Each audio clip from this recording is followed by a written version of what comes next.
Good day, friends. Welcome to Desire of Ages Ministries. I am your host, Pastor Samuel Ryan. This day, July 22nd, 2023, happy Sabbath, brothers and sisters. Happy Sabbath, friends of mine.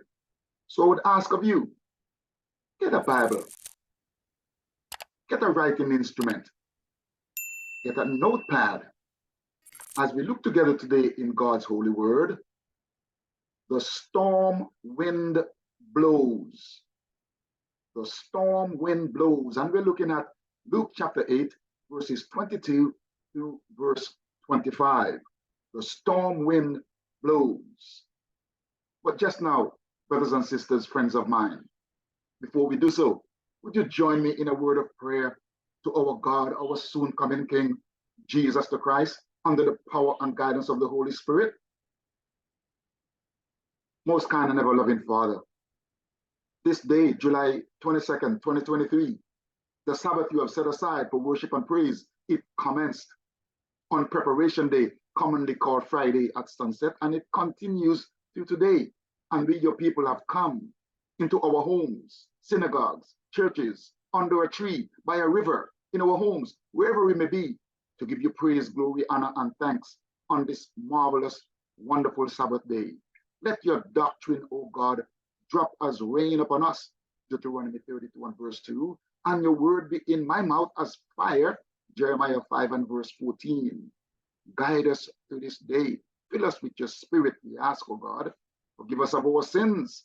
Wash us with the blood of Jesus Christ, and save us at last. When our Jesus shall come to save us, we pray. In the name of Jesus Christ, God's people say, Amen. The storm wind blows. Take your Bibles. Go with me to Luke chapter 8. Matthew, Mark, Luke chapter 8, verses 22 to verse 25. And I'll read in your hearing. Now it came to pass on a certain day that he, Jesus, went into a ship with his disciples. And he said unto them, let us go over unto the other side of the lake. And they launched forth. But as they sailed, he, Jesus, fell asleep. And there came down a storm of wind on the lake, and they were filled with water and were in jeopardy. And they came to him and awoke him, saying, Master, Master, we perish. Then he arose and rebuked the wind and the raging of the water, and they ceased. And there was a great calm. And he said unto them, where is your faith? And they, being afraid, wondered, saying one to another, what manner of man is this? For he commandeth even the winds and water, and they obey him. The storm wind blows. In the Bible, a symbol for the wind is strife. Another symbol is the representation of the Holy Spirit. John 3 and verse 8. In John 3 and verse 8, Jesus is having a conversation with a rabbi, leader of the Jews, Nicodemus by name, concerning being born again. This religious leader did not comprehend the message Jesus was conveying. Therefore, Jesus used the symbol of the wind to help him understand. John 3 and verse 7 tells us, marvel not at this, that I said unto thee, you must be born again. Verse 8, the wind bloweth where it listeth, and thou hearest the sound thereof, but canst not tell whence it cometh, and whither it goeth. So is everyone that is born of the Spirit. The Bible speaks of the four winds in Revelation 7 and verse 1. Winds in the Bible also symbolizes political commotion, strife, and war. Let's go to the book of Daniel and see this. Daniel chapter 7 and verse 2. The Bible says there, Daniel spake and said, I saw in my vision by night, and behold, the four winds of the heaven strove upon the great sea. Go back a little further. Look back there at Jeremiah chapter 25. Jeremiah chapter 25, and we'll look there at verse 32. Thou sayest, the Lord of hosts, thus saith the Lord of hosts, behold, evil shall go forth from nation to nation, and a great whirlwind shall be raised up from the coast of the earth. Nations against nations, war, strife, political commotion. The four winds held by four angels standing in the four quarters of the earth, north, south, east, and west, Revelation 7:1, must denote all the elements of strife and commotion that exist in the world. And when they are all loosed and all blow together, it will constitute the great whirlwind, as we just read in the prophecy of Jeremiah, nations against nation, even those seeking to fight against Christ and his people. The wise man Solomon said, Proverbs 1:27, destruction cometh as a whirlwind. Then in Proverbs 10:25, as the whirlwind passeth, so is the wicked no more, but the righteous is an everlasting foundation. Can you say amen? What is God warning us about here? Be careful when you hear humankind cries peace. 1 Thessalonians 5 and verse 3 says, For when they shall say peace and safety, then sudden destruction cometh upon them, as travail upon a woman with child, and they shall not escape. You see, the Lord has his whirlwind as well. That storm of wind, even a whirlwind, took Elijah into the heavenly abode. 2 Kings 2 and verse 1. These, of course, were angels of God escorting Elijah to heaven. Quote, Elijah had walked with God, but God translated Elijah. Angels bore him in glory and triumph to heaven. Early writings, page 162, paragraph 2. The Bible also tells us, Amos 3 and verse 6, shall a trumpet be blown in the city, and the people be not afraid? Shall there be evil in a city, and the Lord hath not done it? Verse 7, surely the Lord God will do nothing, but he revealeth his secret unto his servants the prophets. What is going on here, you may ask? God is not evil, nor is he aligned to evil deeds.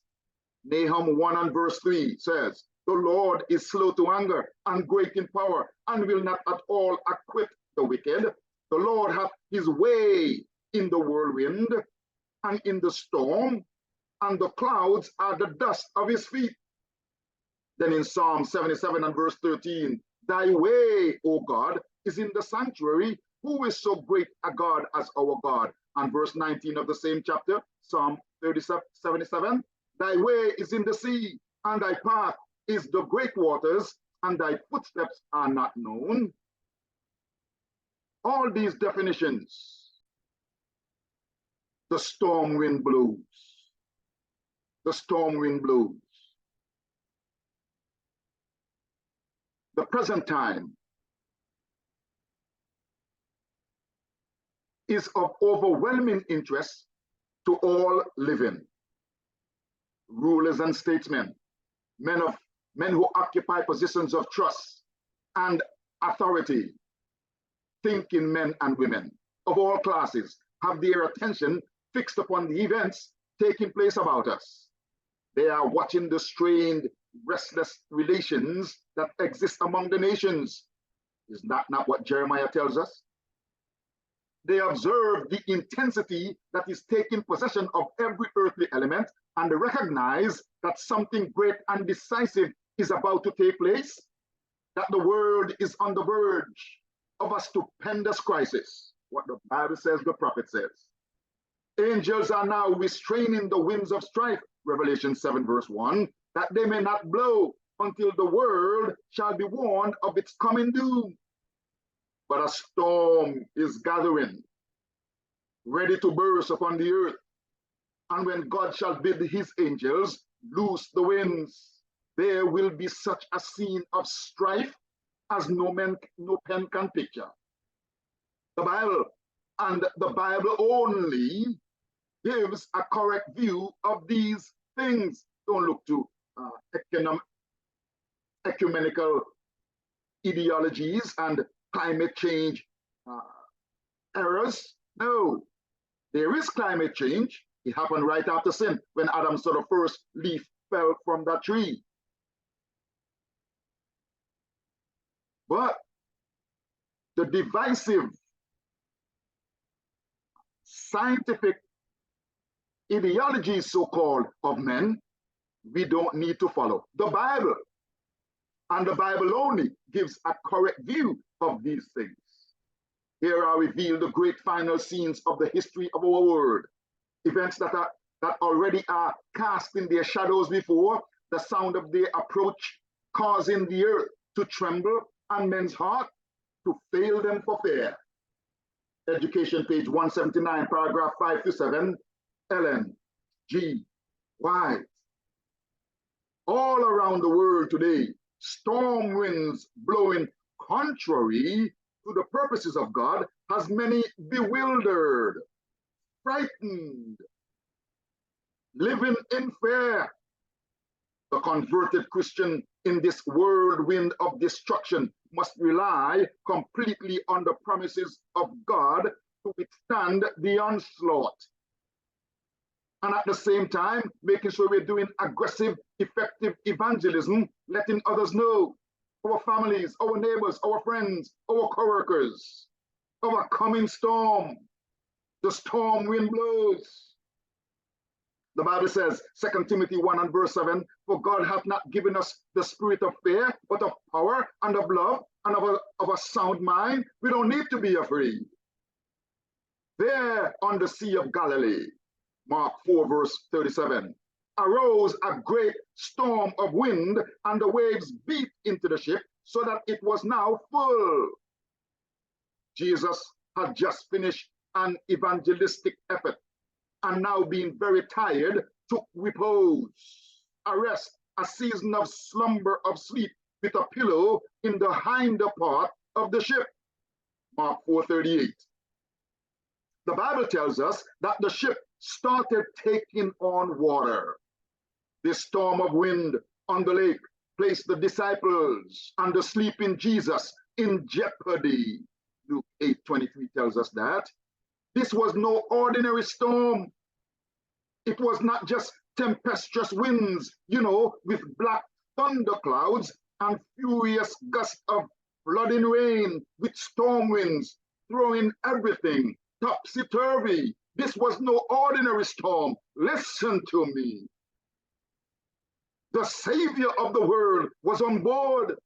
The God of our salvation, Jesus the Christ, was asleep in the hinder, the stern of the ship, hammer down, as it were, tucked away, where he could get a little great and quiet rest. A little quiet rest. Don't you do that when you're tired after a day's work? You want a little quiet rest. Want no one to disturb it. Also, soldiers of men, soldiers of the cross, ambassadors for Jesus that will later turn the world upside down. Acts 17 verse 6, with the gospel of salvation, were on board. There in that whirlwind of a thunderstorm, the prince of the power of the air, Ephesians 2 and verse 2, Satan, the devil, Azazel, conjured up a fierce, deadly storm in his wickedness to destroy the everlasting plan of God to save you, to save me. Are you listening to me? The salvation of man, the Prince of Life, Jesus the Christ, and the gospel heralds were in jeopardy. Luke 8, verse 22. Hence the disciples of Jesus cried out, Master, Master, we perish. Luke 8, 24. Master, carest thou not that we perish? Mark 4 and verse 38. They were fighting against an invisible foe, demons of hell. Yes. Yes, friends. This was no ordinary storm. You could see my sermon here last week. Spiritual wickedness in high places. In Jesus was their only hope. Are you hearing? In their helplessness and despair, they cried, Master, Master. But the dense darkness hid him from their sight. Their voices were drowned by the roaring of the tempest, and there was no reply. Doubt and fear assailed them. Had Jesus forsaken them? Was he who had conquered disease and demons and even death powerless to help his disciples now? Was he unmindful of them in their distress? Here, July 22nd, 2023, many the world over are seeing these very sentiments. Has the demons of hell and Satan taken over the world? Has Jesus no power to defeat him? Has Jesus no power to rescue us? This is the sentiment of many minds in this 8 billion planet world population today. Was Jesus unmindful to help us in our distress today? Again, they call, but there is no answer except the shrieking of the angry blast. Already their boat is sinking. A moment, and apparently they will be swallowed up by the hungry waters. Have mercy, Lord. Suddenly, a flash of lightning pierces the darkness, and they see Jesus lying asleep, undisturbed by the tumult. He doesn't worry about the storm. In amazement and despair, they exclaim, Master, carest thou not that we perish? How can he rest so peacefully while they are in danger and battling with death? They are in jeopardy. Their cry aroused Jesus. Are you crying to our Lord today? Their cry arouses Jesus, not the storm. As the lightning's glare reveals him, they see the peace of heaven in his face. They read in his glance self-forgetful, tender love, and their hearts turn into Jesus' cry, Lord, save us, we perish. That must be our cry today, July 22nd, 2023. Lord, save us. We perish. All the world of enemies with the demons, they are surrounding God's people. Do you see it? Do you experience it even today? The Desire of Ages, page 334, paragraph 47, Ellen G. White. The storm wind blows. The testimony of many hearing this sermon today could be given of your fortitude through storms like Hurricane Gilbert, remember? Hurricane Hugo, oh, it almost destroyed my country, Montserrat. Sandy, Hurricane Katrina, Andrew at category 5, and many others we could call. But there is no greater storm than that which is hurled at us by the prince of the power of the air. The devil is not just out to buffet us, 2 Corinthians 12 and verse 7, as Paul says, you know, like strike with the fist of violence, but with great intent to kill us. That's his determination. The devil is that great killing thief, John 10 and verse 10. His act on Job explicitly gives evidence of his cruel act to bury us. The plan of Satan is to destroy us and without cause.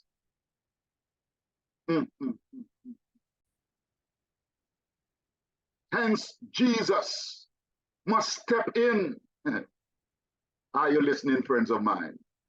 Those who follow their own mind and walk in their own way will form crooked characters.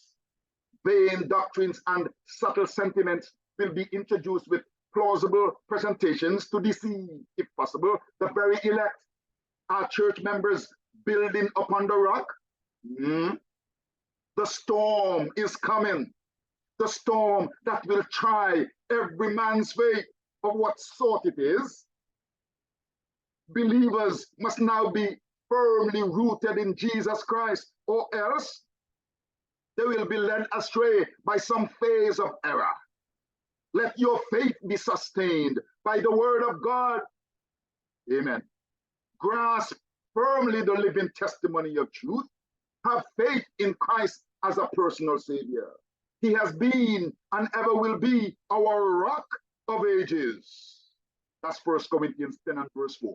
The rock that followed them is Christ. The testimony of the Spirit of God is true. Change not your faith for any phase of doctrine, however pleasing it may appear, that will seduce the soul. The fallacies of Satan are now being multiplied, and those who swerve from the path of truth will lose their bearings, having nothing to which to anchor, like a stone that don't gather moss.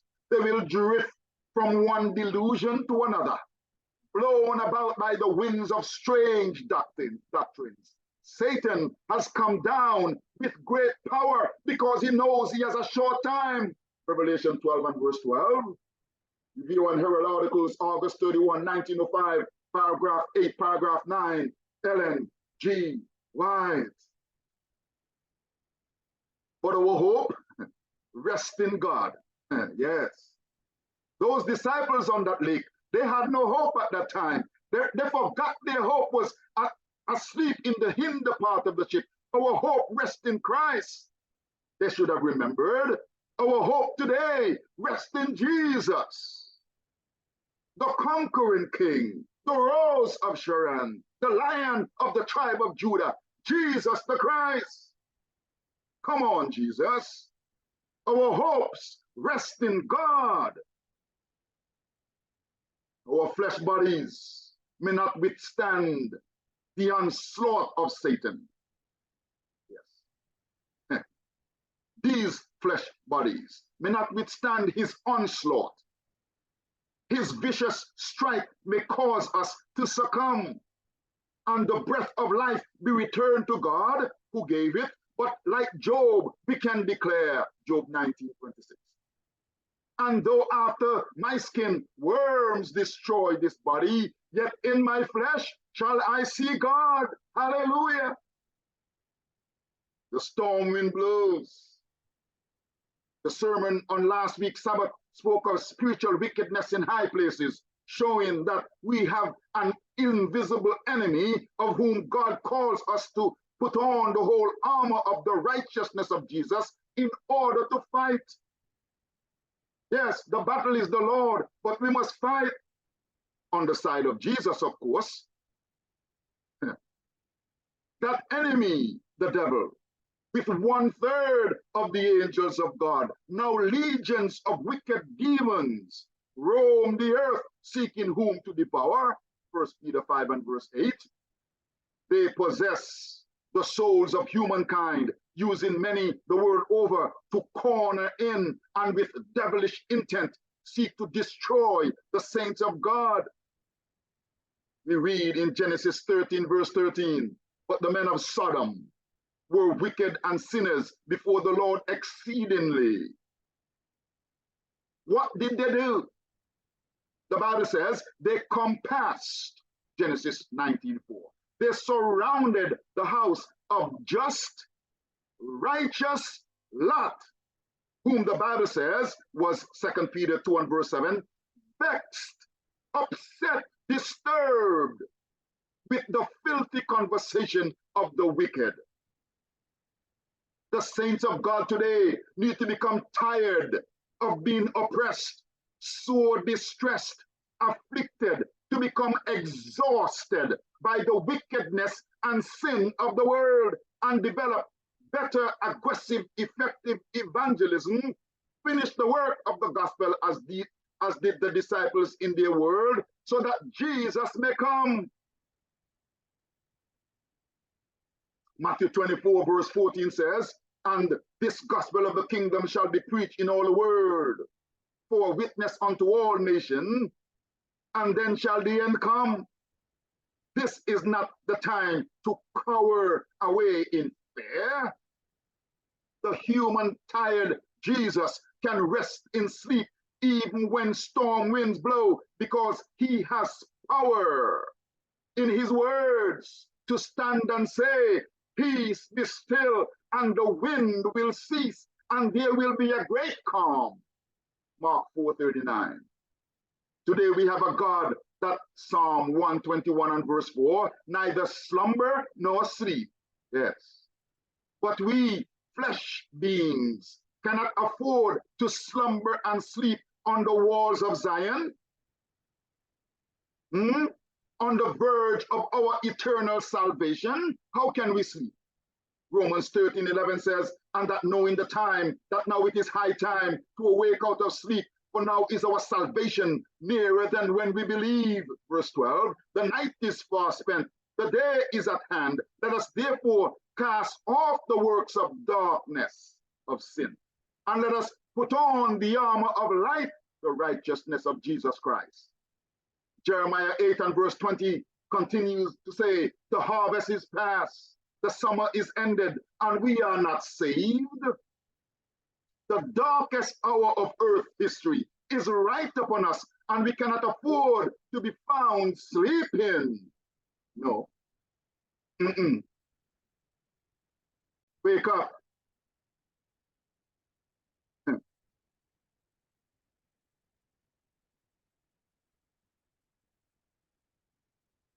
The enemy of God's church upon the earth had not, however, taken fully into account the compassionate nature of Christ, who will by no means clear the guilty, yet whose glory it is to be merciful, even long-suffering, and gracious, long-suffering, and abundant in goodness and truth, keeping mercy for thousands, forgiving iniquity and transgression and sin. Exodus 34, verse 6 and 7. Despite the efforts of Satan to thwart God's purpose for Israel, even today. Nevertheless, even in some of the darkest hours of their history, when it seemed as if the forces of evil were about to gain the victory, the Lord graciously revealed himself. He will show an exhibition of his power. He spread before Israel the things that were for the welfare of the nation. Quote, I have written to him the great things of my law, he declared to Hosea, but they were counted as a strange thing. I taught Ephraim also to go, taking them by their arms, but they knew not that I healed them. Hosea 8:12, Hosea 11:3. Tenderly had the Lord dealt with them, instructing them by his prophets, line upon line, precept upon precept. Had Israel heeded the messages of the prophets, they would have been spared the humiliation that followed. Did you see the humiliation of God's faithful commandment keeping people movement after pestilence 19 and other areas of LGBTQ ideologies and things going on in our world today? It was because they had persisted in turning aside from God's law that God was compelled to let them go into captivity. And you may say, we are not in captivity today. Yes, we are. Sin has us captivated. The darkness of this world. And we seek not the light of Jesus Christ. Quote, my people are destroyed for lack of knowledge, was his message to them through Hosea. Because thou hast rejected knowledge, I will also reject thee, seeing thou hast forgotten the law of thy God. Hosea 4 and verse 6. Prophets and Kings, page 296, paragraph 3, paragraph 4. Ellen G. Why?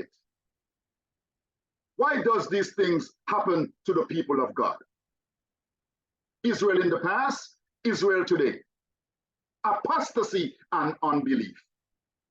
There could be others being said. Those are quick answers. Yeah, apostasy, unbelief. They are quick answers, I know. There is also this mingling with evil, this compromise that we find ourselves in, and at times it is so deep that we stand like dumb dogs and say nothing. Isaiah 56 verse 10, like dumb dogs. Don't you experience in your soul humiliation, shame?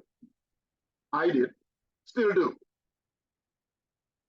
God carved out a people, starting in the 1830s with men like William Miller, and raised up his prophet in the person of Ellen G. White in the 1840s, culminating in his last faithful commandment-keeping people of the Seventh-day Adventist movement with the message of 3 angels, Revelation 14, 6-12, yea, 4 angels, Revelation 18, 1-5, with a health message and education system second to none. Yet, we are made to look stink in the eyes of the world. Fierce storm winds are blowing upon this ship of Zion, Seventh-day Adventist movement I'm speaking about. The cry from heaven goes forth, Isaiah 21 verse 11, watchman, what of the night? Watchman, what of the night? Verse 12, the watchman said, the morning cometh, and also the night. If you will inquire, inquire ye, return, come.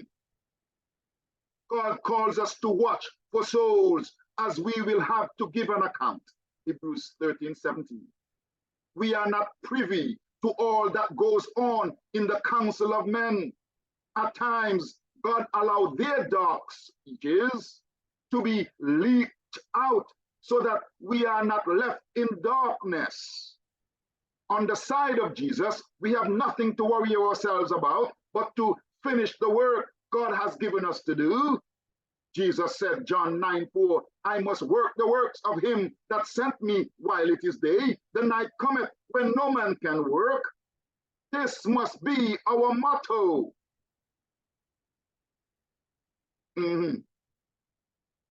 But we cower away as if we have nothing to say. Huh? And so I ask the question all the time, what's wrong with us? Though the rulers of this world know it not, yet often in their councils, angels have been spokesmen, angels from heaven that is. Human eyes have looked upon them, human ears have listened to their appeals, human lips have opposed their suggestions and ridiculed their counsels. Human hands have met them with insult and abuse. In the council hall and the court of justice, these heavenly messengers have shown an intimate acquaintance with human history. They have proved themselves better able to plead the cause of the oppressed than were their ablest and most eloquent defenders. They have defeated purposes and arrested evils that would have greatly retarded the work of God and would have caused great suffering to his people. In the hour of peril and distress, the angel of the Lord encampeth round about them that fear him and delivereth them. Psalm 34 verse 7. With earnest longing, God's people await the tokens of their coming king, don't you?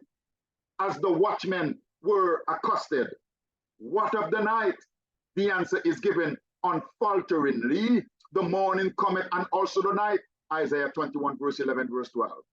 Light is gleaming upon the clouds above the mountaintops.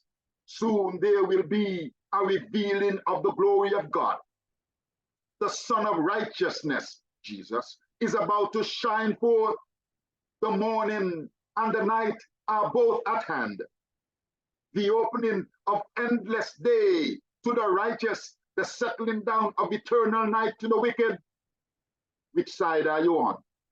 Hmm? The opening of endless day to the righteous, that's the side I'm on. How about you? Stay away from the side of those who settle down in eternal night to the wicked. The Great Controversy, 1888 edition, page 632, paragraph 1, paragraph 2, Ellen G. White. The eternal night of the wicked is soon to break forth. With Sodom, God unveiled his judgments with fire and brimstone. In these last days, it will be hail of fire, Revelation 16:21.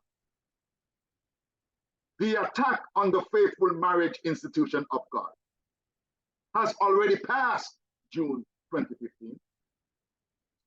The ridicule of the health message of God has been demonstrated to the world.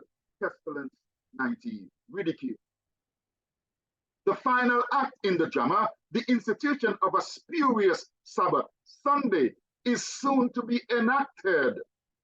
You see the 9-0 vote by the Supreme Court by SCOTUS in June 29th of that Gruff case. That is no glory for us. Mm-hmm. These are the three holy institutions of God given in Eden before sin, not to mention the breath of life. The world and Satan is seeking to snuff out the life of the children of God to rid them from the earth. But God will have the final say. Yes. The ecumenical Sustainable Development Acts, One World Economic Order, climate change phenomena, and call to worship falsely will be brought down by God as nothing. Isaiah 40 verse 17 says, all nations before him are as nothing.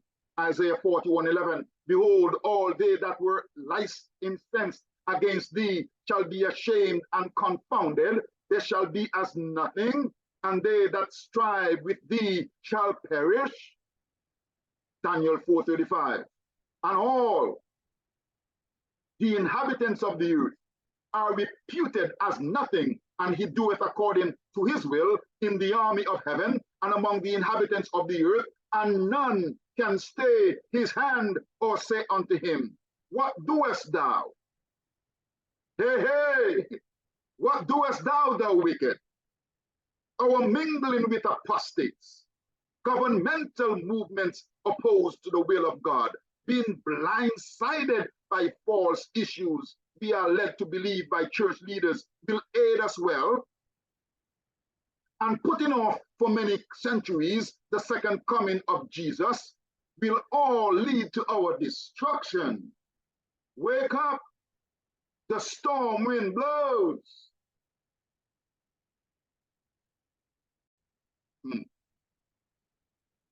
Spectrum, Supreme Court strengthens religious protections for employees and Sabbath observance, written by Alex Amat, July 7, 2023 in Spectrum. On June 29th, the Supreme Court gave a unanimous ruling, 9-0, in favor of Gerald Groff, a former Postal Service employee in Pennsylvania, who claims to have faced retaliation for refusing to work on Sundays.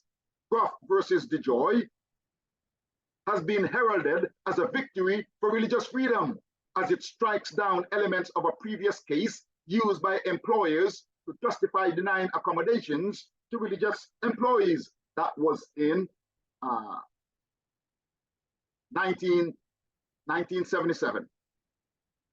This week, I spoke with attorney Alan Richnack about the decision.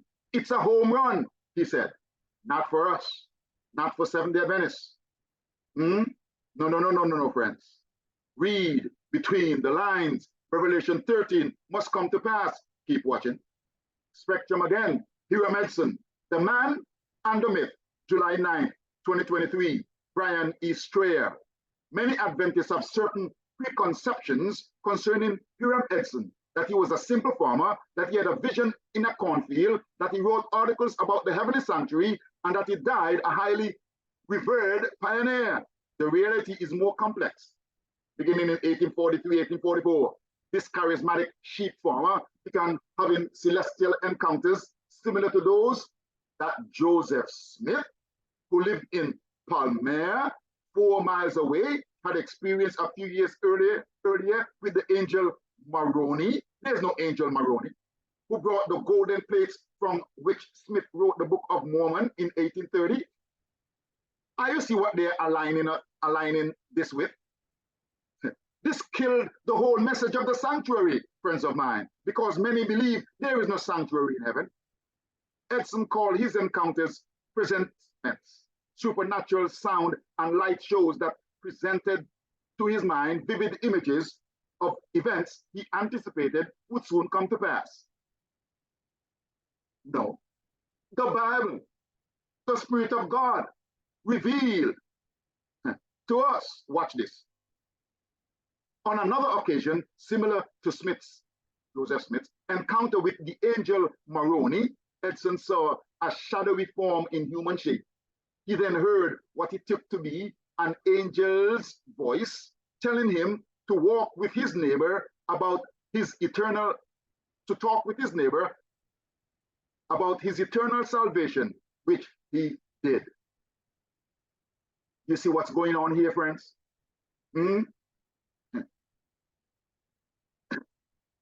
The Vatican hasn't the slightest interest in Seventh-day Adventists. Let's quit making disparaging accusation about them. This is Lawrence Shibboleth. This is not an apostate. This is the executive editor of Adventist Today. It is our own Uriah Smith who, in the United States, in the light of prophecy, wrote that the phrase vicarious filii Dei was spelled out in gemstones on the Pope's tiara. The phrase could be used to calculate 666 and therefore identify the Pope as the subject of Revelation 13:18. Smith didn't invent the 666 calculation. It descended through a chain of conspiracies from numerologist Andreas Hellwig, who wrote about it as early as 1612. 666 on the Pope's tiara became a key teaching in Adventist evangelism. 666 is in the Bible, Revelation 13:18. This is not made up by men. I wonder, have I really given my life to a church that defines itself publicly by saying that another Christian denomination is obsessed with us and wants to kill us? The Catholic Church never deemed themselves as Christian, only Catholic, universal. And only us for the great sin of going to church on Saturday. How sad. I am astonished that this is still a thing. There is no evidence for it. None. Give it up, Adventist friends. If we continue to insist that fear of Roman Catholicism is what defines us, we prove we have no understanding of the gospel of Jesus Christ. Roman Catholicism doesn't define us. God defines us in Genesis chapter 2, verse 1, 2, and 3, before sin. These men are apostates. He's not the only one. He's not the only one. What do they say about themselves? Crooks taking the Catholic pulse. Francis's man in America says of U.S. bishops, they love the Pope here in America.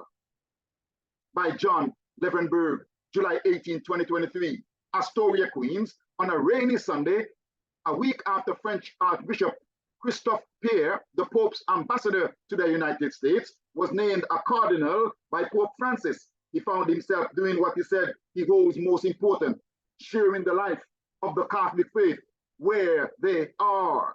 In this case, on Sunday, July 16th, Pierre was at Our Lady of Mount Carmel Church in the Diocese of Brooklyn to participate in a procession and to celebrate Mass on the feast of Our Lady of Mount Carmel, the parish's namesake. You know what Mass is? They have turned the very wine into the blood of Christ and the very bread into the very flesh of Christ. Cannibalism. The days before, he was in Denver for a convention of Catholic families. That's not Christian. Well, you know, I am a diplomat of the Pope, he said. When I was asked to enter into this service of the Pope, I was afraid to lose my pastoral dimension. fear-tooled crux ahead of the procession en masse. I became a priest, he said, in order to be with the people, in order to evangelize. So I've always done that. What is important is to share the life of the people where they are. What's an ambassador? He's the Pope's ambassador here in America, meaning whatever the Pope is talking about, whatever the Pope is deciding, whatever the Pope is planning, he will carry it out here in America. Does the Seventh Adventist Church organization resides here in America, even in Maryland? Oh, friends of mine, these men are apostates. The storm wind blows. We cannot afford to be found sleeping on the evangelistic job. They are doing evangelism too, huh? Our soul salvation is at stake, brothers and sisters. The Prince of Peace, Jesus the Christ, is on this ship, and rest assured, he is not sleeping. With LGBTQ plus ideologies, women's movements, apostasy in the church, and errors being preached from the pulpits, and the devil in the music being played in our churches, the ship is certainly taking on water. But rest assured, it will not sink. Oh, yes, the state of things will change. I believe that. The structure as it is now will not be sustained, but the prophecies of God, the present truth of God, the faithful commandment-keeping people of God, this last day, Seventh-day Adventist movement, whatever it looked like, will be used to display to the earth the glory of God in these last days. God will have a people. The storm will get fiercer. Yes. The fist of fury, the death strike of the devil will come as a direct hit. But the gates of hell will not prevail. Come on, say amen. Jesus is in charge.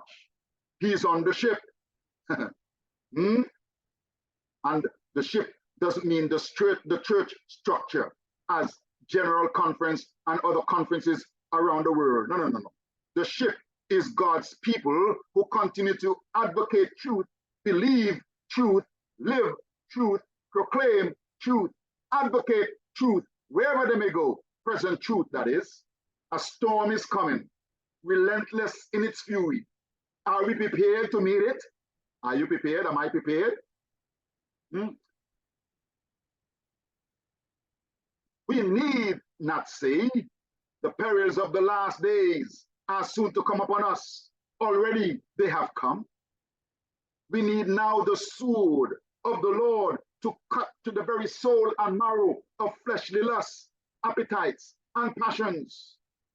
Minds that have been given up to lose thought, need to change. Lose thought? What is that?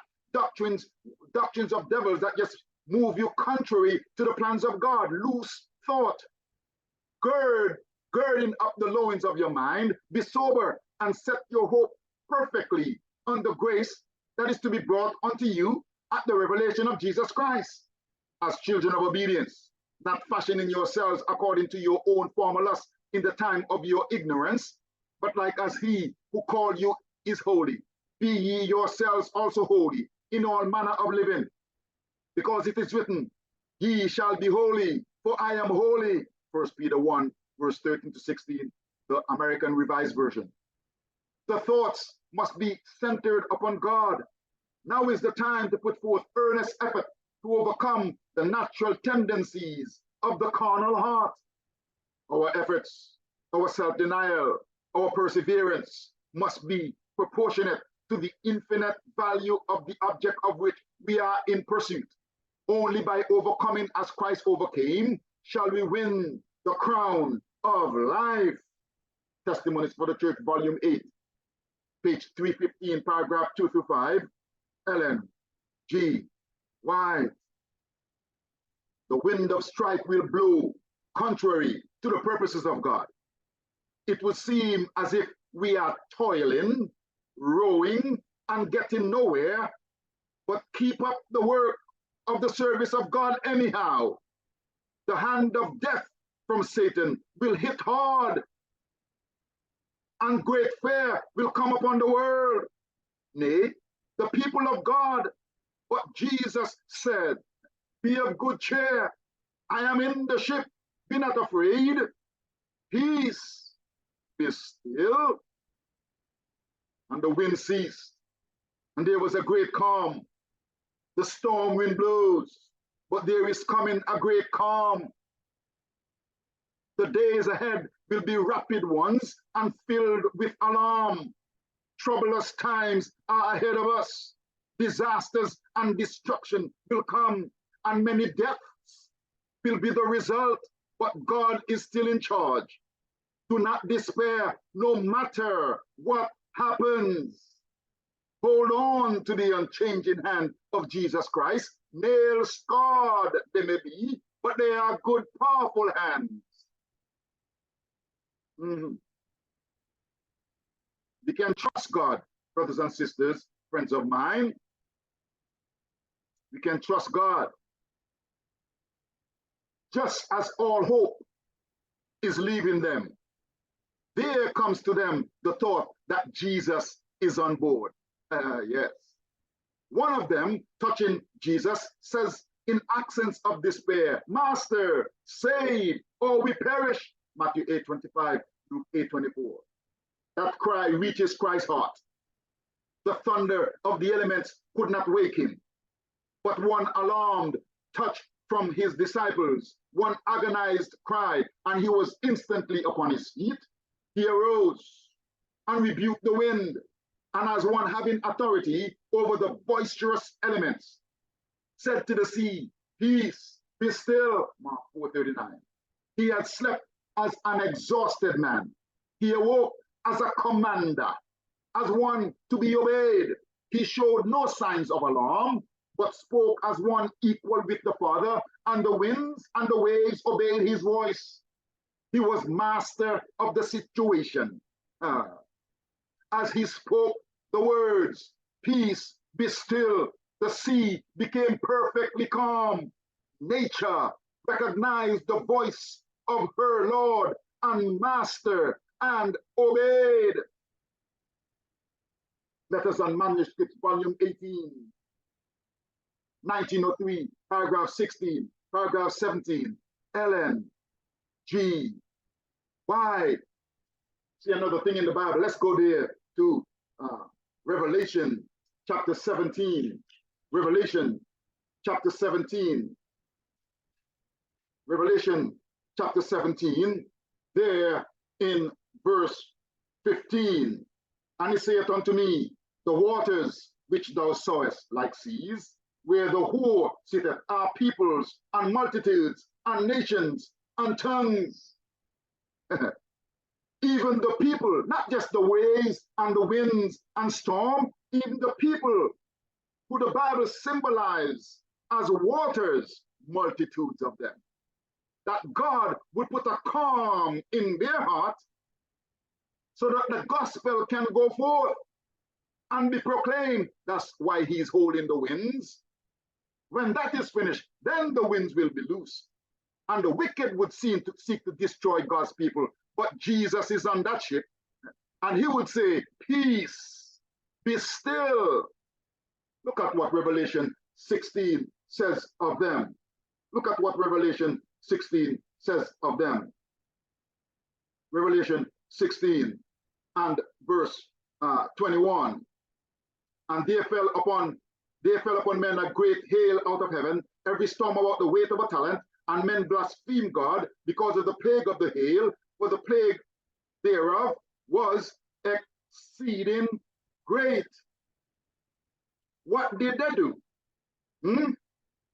What did they do? They hid themselves. This is what this same chapter says.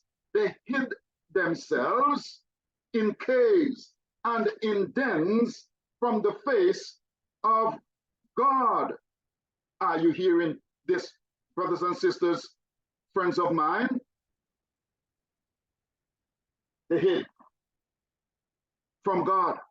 Revelation chapter 16. We don't need to hide. We can stay in the hands of God, and God will lead us. The storm wind blows. The captain of the elements of earth, sea, and heaven stands to rebuke them and bring peace to the earth. Hold on to his unchanging hand, brothers and sisters, for our redemption is soon to be accomplished. He had slept as a man exhausted. He awoke as a commander. He was master of the situation.